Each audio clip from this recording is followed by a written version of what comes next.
As a leader, you're charged with evaluating the capabilities of people that work for you, because you have to then pick out the ones with the greatest potential and make sure that they have the challenging opportunities to continue to grow. And then you can pick opportunities for them to have a greater leadership position. So you really can never fully understand that if you're doing their jobs for them. Right. So to some extent, you've got to see what they can do. And the only way to do that is to give them the responsibility and let them accomplish it. So I think that's one piece of it.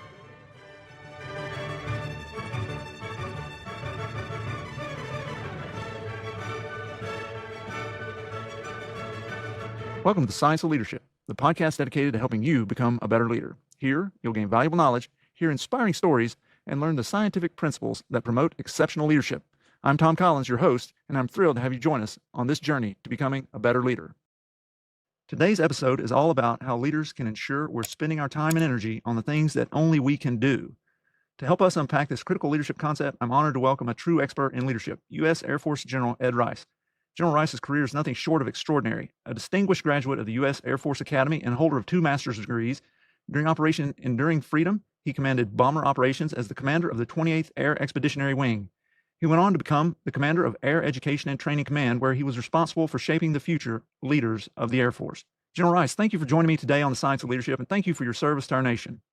You bet. Happy to be here. Thanks for the invitation. Well, sir, let's get right after it with today's topic. When I interviewed you in the past for my study of 4-star officers, one of the big leadership lessons you share with me was that leaders really have to focus on those things that only we can do as leaders.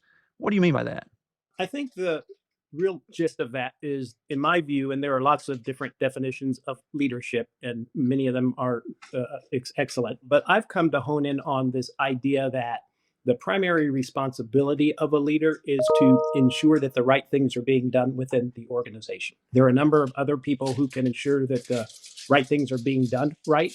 And quite frankly, in my experience, this idea of really charting the course of the organization, understanding all the internal and external factors that go into that sort of skill set and ability is more rare than the ability to actually execute once the direction has been determined. And so if you're a leader, I think your principal job is to chart the direction of the organization. And if you're spending your time doing other things that other people can do, then you're not really focusing on that area that only you can do. You're really ultimately responsible for deciding where are we going to head, right?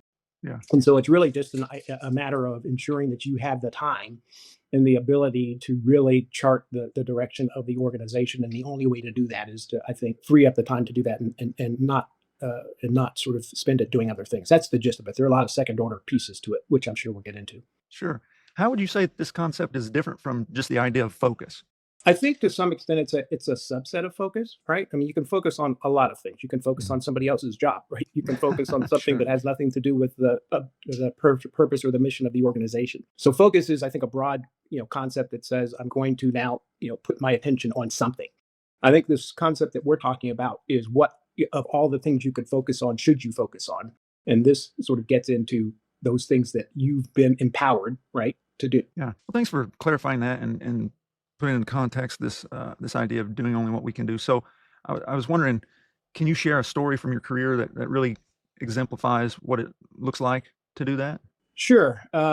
When I sort of first started to think about this, and so there's sort of 2 pieces to this story. I was a wing commander, so I was a colonel, a fairly senior leader within the Air Force. I was in charge of a wing, a grouping of B-1 bomber aircraft. One Saturday morning, I got a call from my command post saying that the commander of the Pacific was en route to land on my base in 20 minutes, and I needed to meet him at the flight line. Scrambled, put on a uniform, got out there, and he explained to me that there had been an incident in the Pacific. He was in Washington, D.C. He was on his way back to the Pacific, to Hawaii, to his headquarters, and there had been an incident where a Chinese aircraft had run into a U.S. Air Force aircraft.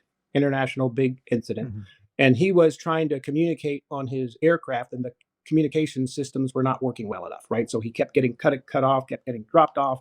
And when we were on the way to my office where he could get on a reliable, secure communication system, he mentioned to me how important it was for him as the leader to have clear communications, not only with the people who were working the problem, but the people who wanted to understand what was going on, namely the Secretary of Defense and the White House. And he said, when you get in a situation where people don't have a good understanding of what's going on in an emergency or a really important situation, they get really nervous, right? And they start to fill that white space with all sorts of ideas about what's happening, and usually they're not good, right? And so it's really important for you as a leader then to understand who needs to understand what's going on about a situation and ensure that they understand the basics of what's going on so they have confidence that you know it, that you're in charge of it and have control of it, right? He's the leader. He needs to have control of that situation. He needs to demonstrate that.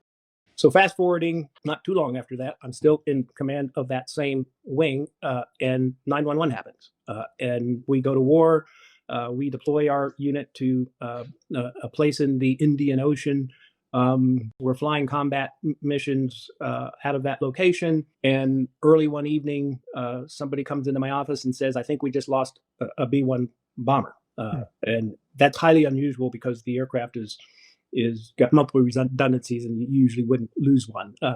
And this happened on takeoff legs. So they'd taken off and they were leaving, going to altitude. And that's when we lost contact with them.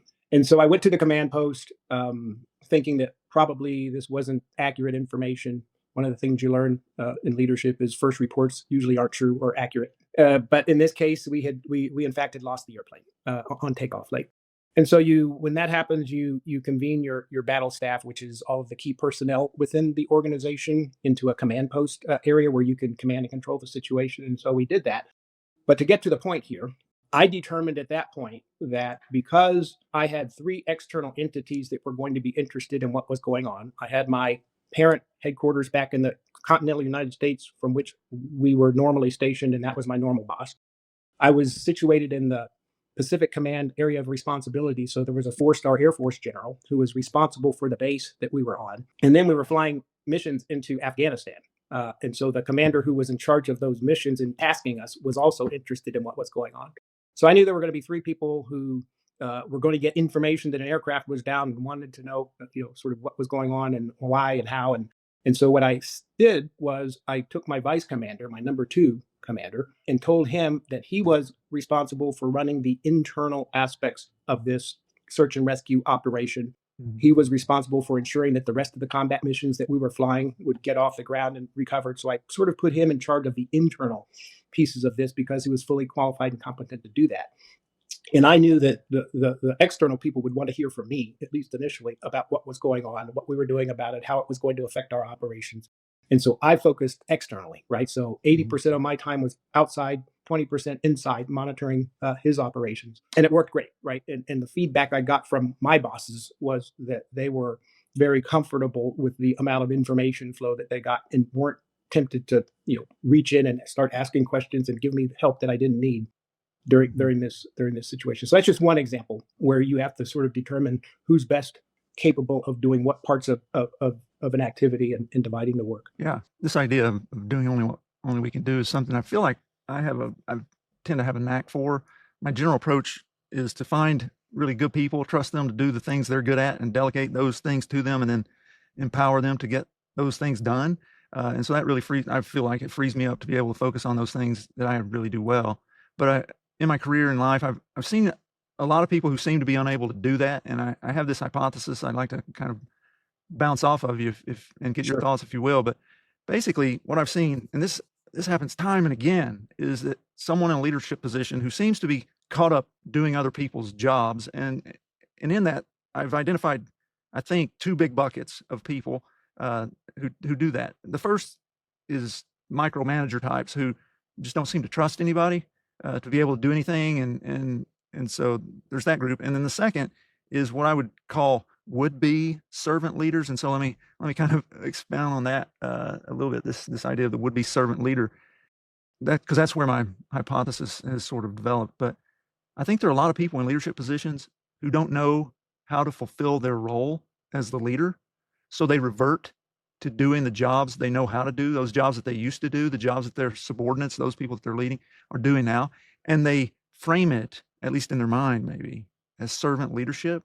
I don't know if you've seen that, but I was just wondering, is there any, from your perspective and your experience, any legitimacy to this idea that maybe sometimes it isn't so much servant leadership as it is just reverting to the job that you know how to do? No, I think that's absolutely true, and I would do that too. I think it's a natural tendency to do the things that you're comfortable with. Typically, you've done many of the jobs of people that work for you. And so, either because you're comfortable in that area, you think you know it better. Oftentimes, sort of a piece of that is you have a very specific way of doing something or seeing information or accomplishing something. And that's the way you want it done, right? And so you're not necessarily open to another way that might be equally as good or even better because you're just comfortable with the way you're having it done, right? Sure. And so I think that's something that I always try to think about, right? How do I make sure that I'm not sort of inadvertently trying to mold things into a certain way that really isn't necessarily the best way or better than another way, right? And so I think this idea of what are you comfortable with, and are you sort of reverting to doing those things that you're comfortable with, or you trying to say the only reason I have to do this is because somebody else can't do it the way that I want, is certainly a piece of this. And it's part of that self-awareness as a leader, I think, that we all need to have. And if you've got someone else who's sort of helping you to sort of open your aperture about what good is, what right is, that can be helpful too. So I absolutely agree. It's a big issue, and one that all of us as leaders confront. Yeah. Well, maybe at some point I'll have to study that hypothesis a little bit. But okay, so now that we understand kind of on the big picture what it means to do only what only we can do as leaders, I'd like to answer the question, so what? That is, why is it really important from your perspective for leaders to do only what only we can do? I think there are a number of reasons for that, not necessarily in any priority order, but for one, you have to, as a leader, you're charged with evaluating the capabilities of people that work for you, right? Because you have to then pick out the ones with the greatest potential and make sure that they have the challenging opportunities to continue to grow. And then you can pick opportunities for them to have greater leadership positions. So you really can never fully understand that if you're doing their jobs for them, right? So to some extent, Yeah. you've got to see what they can do, and the only way to do that is to give them a responsibility and let them accomplish it. So I think that's one piece of it. I think there's another piece of it that's associated with that where people resent you, many people, and I think the best people resent you doing their jobs for them, right? You Sure. give them a job and then your hands are all over it and they never really get a chance to do it. There's just sort of an environment that you create in an organization. You kind of mentioned it in terms of how you approach this, and you try to pick the right people and empower them and give them an opportunity to do the job that you've hired them for. That's very energizing for people, right? To have that, it can be scary to some extent for people to know that they're sort of on the horse by themselves. But the best people, that's what they want, that's what they expect, and they're going to resent if you are sort of micromanaging the work that they do. Sort of again, a subset of that is at some point people just start to not really perform because they know that you're expecting that someone else is going to, sort of Yeah. micromanage what they're doing, and so you never get the best performance out of them. I think it's also important because of the velocity of work that you need to have to go through an organization, right?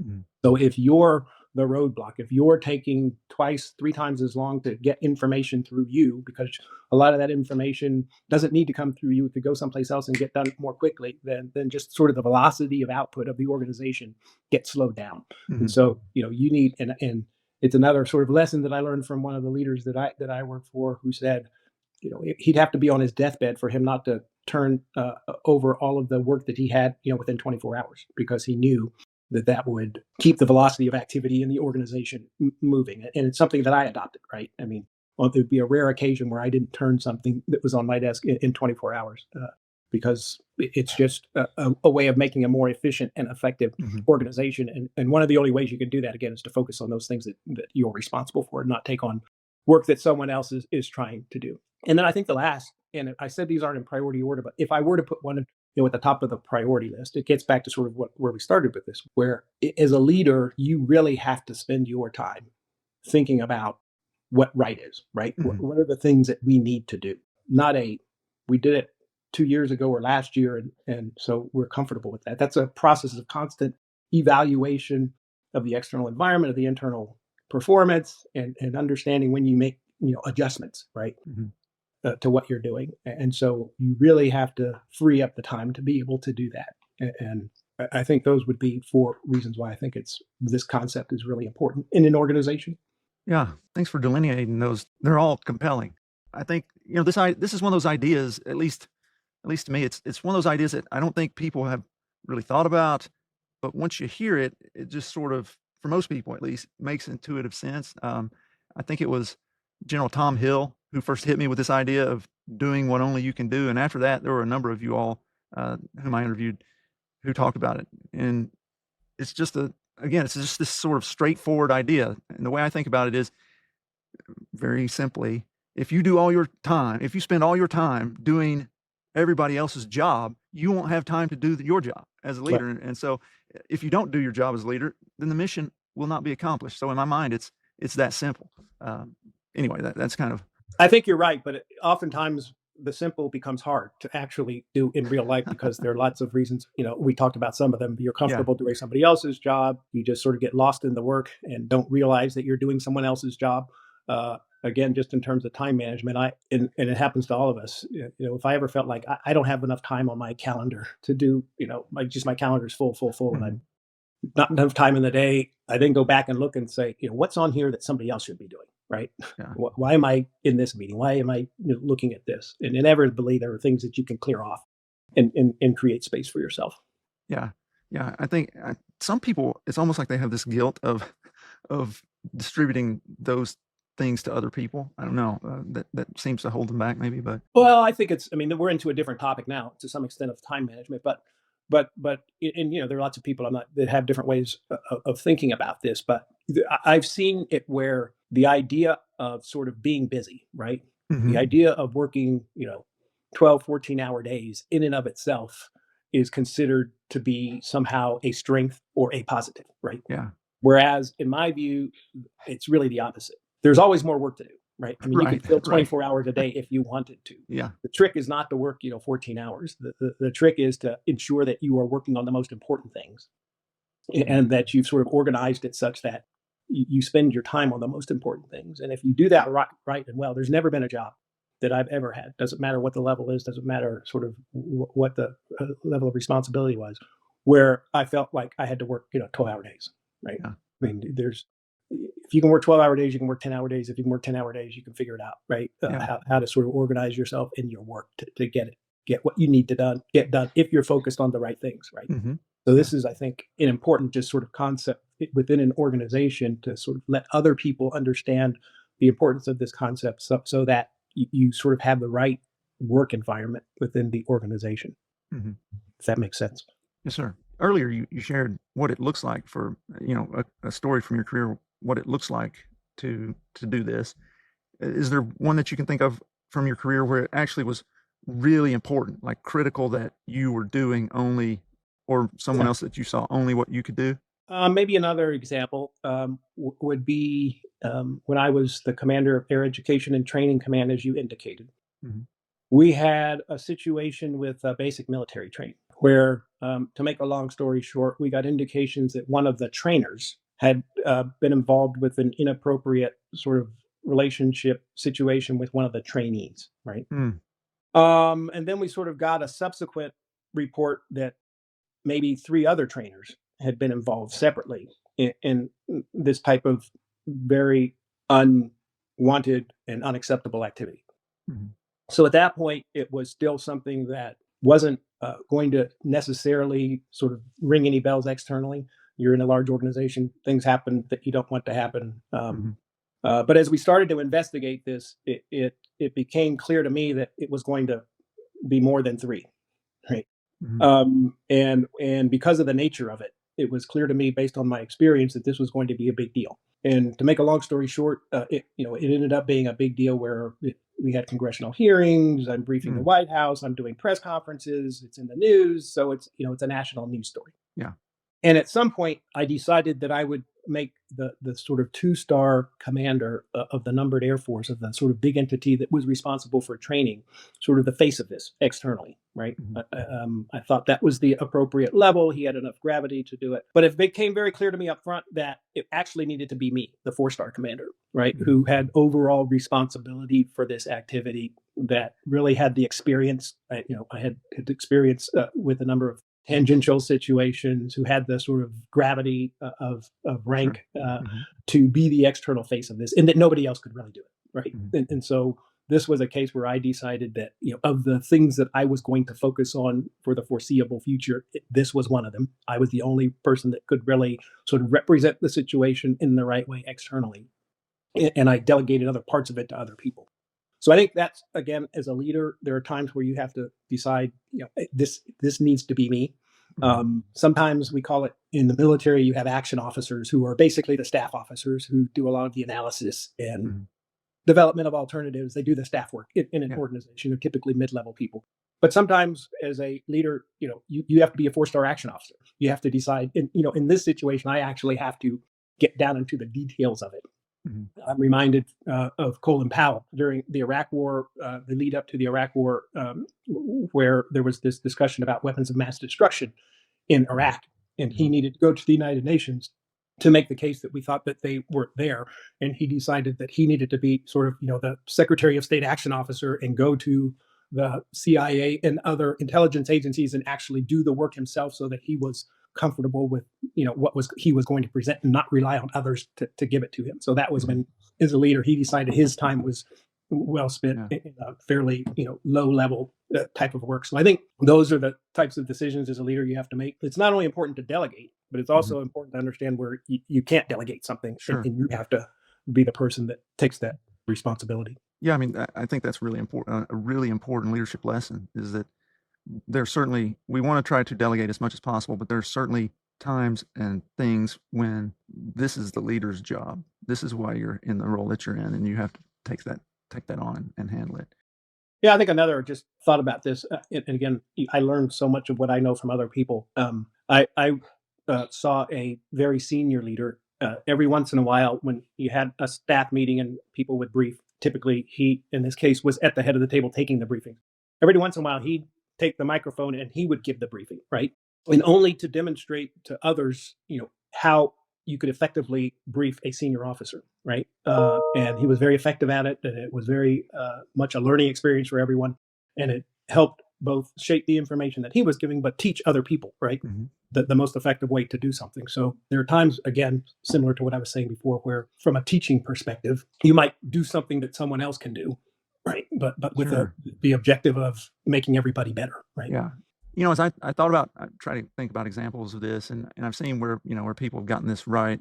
I thought of all sorts, and then, in medicine, perhaps because they're naturally helpers who do a lot of other people's jobs, never really do what only they can do. But instead of talking about specific situations like that and places where people have gotten it wrong, I was thinking maybe for listeners, an example that might be helpful is just thinking about corporations that have gotten it wrong, as to serve as a surrogate for this idea. And so I was thinking about that, and Sears and Roebuck came to mind. So, during the first half of the 20th century, Sears just absolutely dominated retail and department stores and so forth. But then in the mid 20th century, they started getting into other areas. Like they got into insurance with Allstate, they got into real estate with Coldwell Banker, and they got into credit services with Discover Card. And so they put more effort and money into those areas that weren't really for them.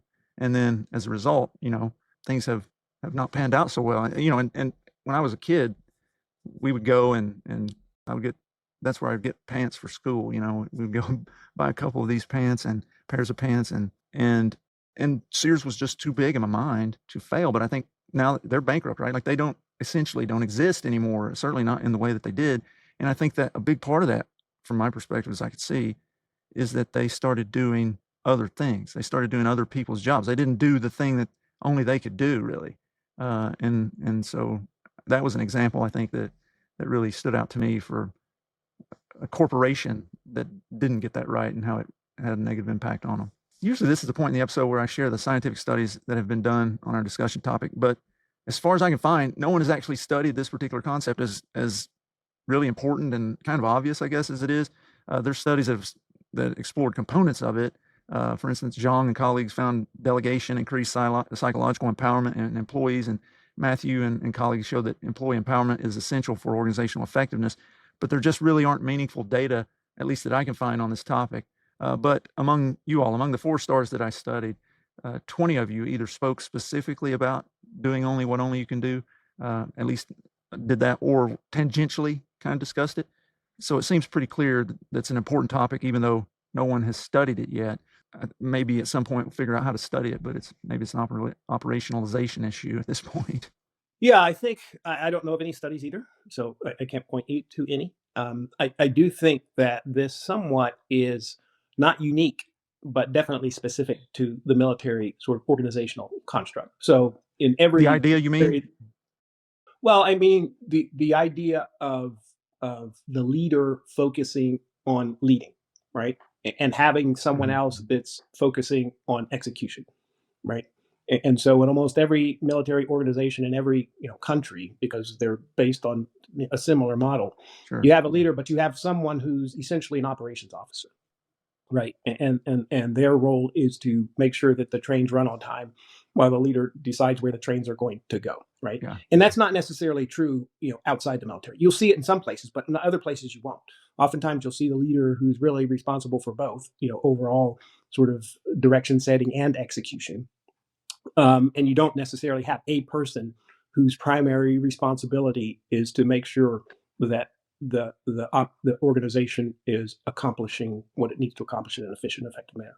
I'm not saying one's better than the other, but I do think that all military people would sort of look at this in the same way. It's not surprising to me that as you Mhm. interviewed a number of us, we all had this same sort of concept in mind because it's part of the culture I think that we come up in.